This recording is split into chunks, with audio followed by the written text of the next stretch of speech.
आज की वीडियो से हम PHP प्रोग्रामिंग लैंग्वेज सीखना शुरू करेंगे। इस वीडियो सीरीज़ के अंदर हम w3schools.com जो वेबसाइट है इसको एज अ रेफरेंस यूज़ करेंगे और इस पे जो PHP का जो ट्यूटोरियल अवेलेबल है इसको एज अ रेफरेंस यूज़ करते हुए हम PHP जो प्रोग्रामिंग लैंग्वेज है इसको सीखेंगे।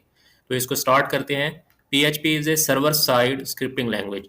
अब सर्वर साइड स्क्रिप्टिंग लैंग्वेज का मतलब ये है कि ये जो PHP प्रोग्रामिंग लैंग्वेज है ये आपके ब्राउज़र के अंदर रन नहीं होती। ये मीन्स के क्रोम या माइक्रोसॉफ्ट एज जो है या जो भी आपका ब्राउज़र है जिसके अंदर आपको पेज शो होता है, ये PHP प्रोग्रामिंग लैंग्वेज आपके ब्राउज़र के अंदर कंपाइल नहीं होती, बल्कि ये जो प्रोग्रामिंग लैंग्वेज है ये सर्वर के ऊपर रन होती है। तो यही वजह है कि PHP बेस्ड जो वेबसाइट होती है इसको अगर आपने अपने कंप्यूटर या लैपटॉप के ऊपर अगर आपने रन करना हो तो आपको अपने कंप्यूटर को सर्वर के अंदर कन्वर्ट करना पड़ता है। तो अपने कंप्यूटर या लैपटॉप को सर्वर के अंदर कन्वर्ट करने के लिए हम वैम्प सर्वर या जैम्प सर्वर यूज़ करते हैं। और वैम्प सर्वर अगर आपके वेबसाइट आपके कंप्यूटर या लैपटॉप के अंदर इंस्टॉल नहीं है तो आप इस वेबसाइट से जाके वैम्प सर्वर को डाउनलोड कर सकते हैं और उसको इंस्टॉल कर सकते हैं। वैम्प सर्वर ही की तरह एक और अल्टरनेटिव हमारे पास अवेलेबल है, जैम्प सर्वर। तो अगर आप उसको यूज़ करना चाहें तो वो आप इस वेबसाइट से जाके डाउनलोड कर सकते हैं और उसको इंस्टॉल कर सकते हैं। जब आप वैम्प सर्वर या जैम्प सर्वर अपने लैपटॉप या कंप्यूटर के ऊपर इंस्टॉल कर लेंगे तो तब आपका जो कंप्यूटर या लैपटॉप है वो एज अ होस्ट या एज अ सर्वर इस्तेमाल हो सकता है। अब इसके अंदर आप PHP का कोड जो है ये रन कर सकते हैं। तो PHP के कोड को रन करने के लिए ये एक बेसिक रिक्वायरमेंट है कि आपके कंप्यूटर या लैपटॉप के अंदर वैम्प सर्वर या जैम्प सर्वर इंस्टॉल्ड होना चाहिए। फिर आगे ये मेंशन कर रहा है कि जो PHP प्रोग्रामिंग लैंग्वेज है ये हम डायनामिक और इंटरैक्टिव वेब पेजेस बनाने के लिए इस्तेमाल करते हैं। इसका क्या मतलब है कि अगर आप सिंपल HTML, CSS और जावास्क्रिप्ट को इस्तेमाल करते हुए कोई भी वेब पेज बनाते हैं तो जो भी इंफॉर्मेशन आपने एक दफ़ा उसके अंदर ऐड कर दी वो एज इट इज़ सारे यूज़र्स को वैसे ही शो होगी। उसको हम कहते हैं स्टैटिक कंटेंट। स्टैटिक मतलब कि वो कंटेंट जो है वो चेंज नहीं होता, जो आपने एक दफ़ा डिफाइन कर दिया वो वैसे ही आपको वो सारे आपके यूज़र्स को वैसा ही शो होगा। ठीक है। जैसे अगर आप इस वेबसाइट को देखें तो ये एक स्टैटिक वेबसाइट है, मीन्स के जो भी यूज़र इस वेबसाइट को विजिट करेगा उसको ये वाला content as it is show होगा, सारे यूज़र्स को ऐसे ही शो होगा। लेकिन अगर आप कोई डायनामिक वेबसाइट विजिट करें, जैसे कि फॉर एग्जांपल आप फेसबुक को विजिट करें या आप ट्विटर को विजिट करें या लिंक्डइन को विजिट करें या किसी और ऐसी डायनामिक वेबसाइट को विजिट करें तो आपने नोट किया होगा कि उसके अंदर हर यूज़र को डिफरेंट कंटेंट शो होता है। तो अगर सारे यूजर्स को सेम कंटेंट या सेम ही पेज शो हो तो उसको हम स्टैटिक वेबसाइट कहते हैं। लेकिन अगर वेबसाइट पे जो कंटेंट शो हो रहा है वो हर यूजर को डिफरेंट शो हो रहा है तो उसको हम डायनेमिक या इंटरैक्टिव वेबसाइट कहते हैं।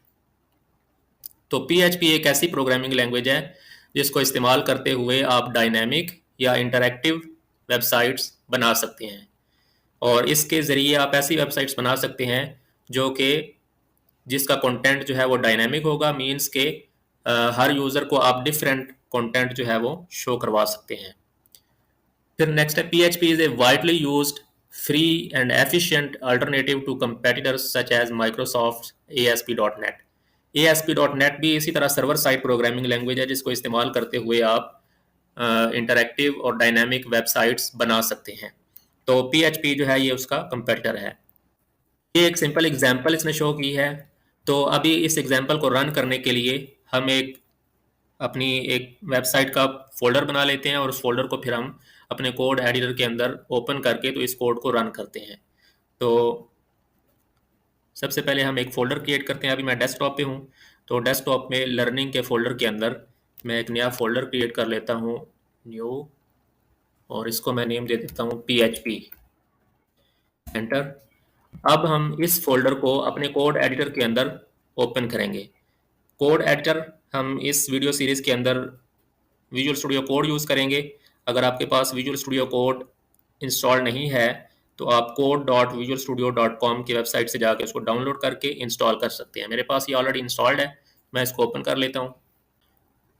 विजुअल स्टूडियो कोड मेरे पास ओपन हो चुका है। अब हमने उस फोल्डर को ओपन करना है, तो आप फाइल के अंदर जाएंगे, फाइल ओपन फोल्डर,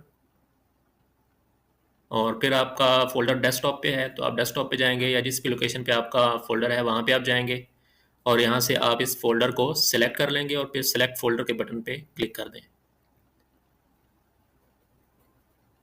तो अभी ये वाला फोल्डर मेरे पास ओपन हो चुका है।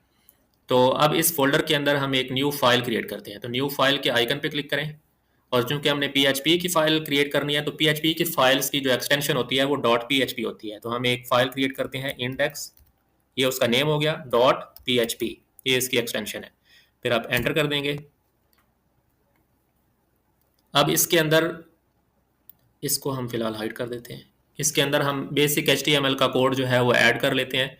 तो बेसिक जो किसी भी वेब पेज का जो कोड होता है HTML का, वो अगर आप ऐड करना चाहें तो विजुअल स्टूडियो कोड के अंदर आपके पास एक शॉर्टकट की होती है, आप Shift+1 प्रेस करें तो आपके पास ये डायलॉग ओपन होता है। अगर आप इसकी फर्स्ट ऑप्शन पे क्लिक कर दें तो जो बेसिक किसी भी वेब पेज के अंदर जो कोड होता है वो आपका यहाँ पे ऑटोमेटिकली ऐड हो जाता है।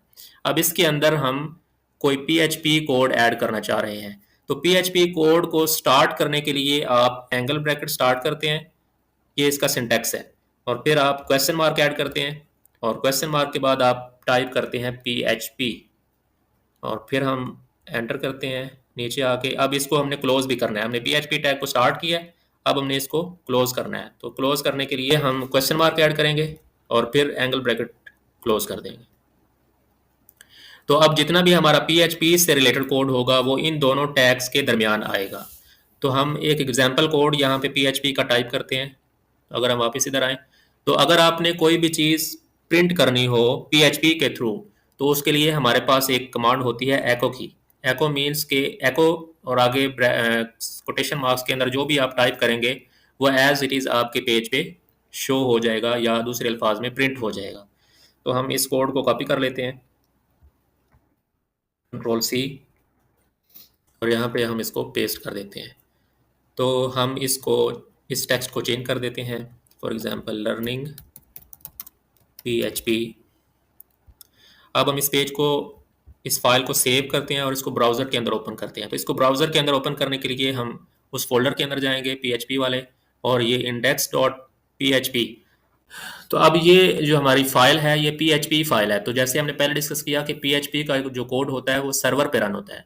तो हमने अगर अपने कंप्यूटर या लैपटॉप को सर्वर में कन्वर्ट करना है तो हमें सबसे पहले वैम्प सर्वर को ओपन करना पड़ेगा। तो वैम्प सर्वर मेरे पास इंस्टॉल्ड है, तो मैं इसको वैम्प सर्वर को ओपन कर लेता हूँ। यहाँ पे अगर आप सर्च करें वैम्प सर्वर, और वैम्प सर्वर को आप ओपन कर लें, तो अभी वैम्प सर्वर ओपन हो रहा है। अभी इसका आइकन रेड है, ये जब ग्रीन हो जाएगा तो इट मीन्स के वैम्प सर्वर जो है ये सक्सेसफुली रन हो चुका है। तो अब हम इसके ग्रीन होने का वेट करेंगे। अभी ये ऑरेंज हो चुका है। अभी आप देखें कि वैम्प सर्वर का जो आइकन है ये ग्रीन हो चुका है। तो इट मीन्स कि अभी जो हमारा वैम्प सर्वर है या लोकल होस्ट या लोकल सर्वर जो है ये सक्सेसफुली ऑन हो चुका है या रन कर रहा है।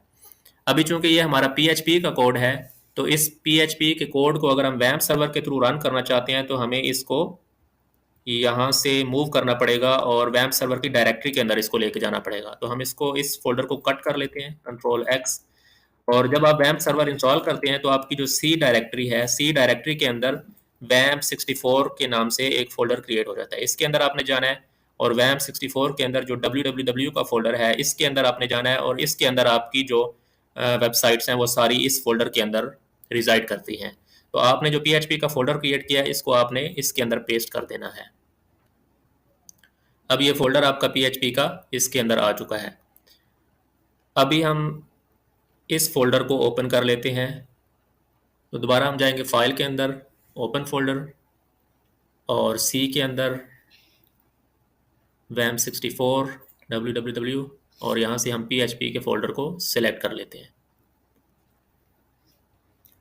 तो ये हमारा PHP का फोल्डर जो है ये अब ओपन हो चुका है। तो अभी अगर हम अपनी वेबसाइट को अपने ब्राउज़र के अंदर देखना चाहते हैं तो इसका तरीका ये होगा कि आप एक न्यू टैब ओपन करें और फिर आप टाइप करेंगे लोकल होस्ट स्लैश जो आपके फोल्डर का नेम है। तो हमारे फोल्डर का नेम था PHP, स्लैश, और जिस फाइल को आप रन करना चाह रहे हैं, तो हमारी जो फाइल है वो है index.php। इसको हम एंटर कर देते हैं। तो अभी आप देखें जो हमारी जो PHP की फाइल थी वो यहाँ पे आपको शो हो रही है, और ये हमने टेक्स्ट जो है ये एको करवाया था, और ये आपको यहाँ पे शो हो रहा है, और ये आपके पेज का टाइटल है जो आपको यहाँ पे शो हो रहा है।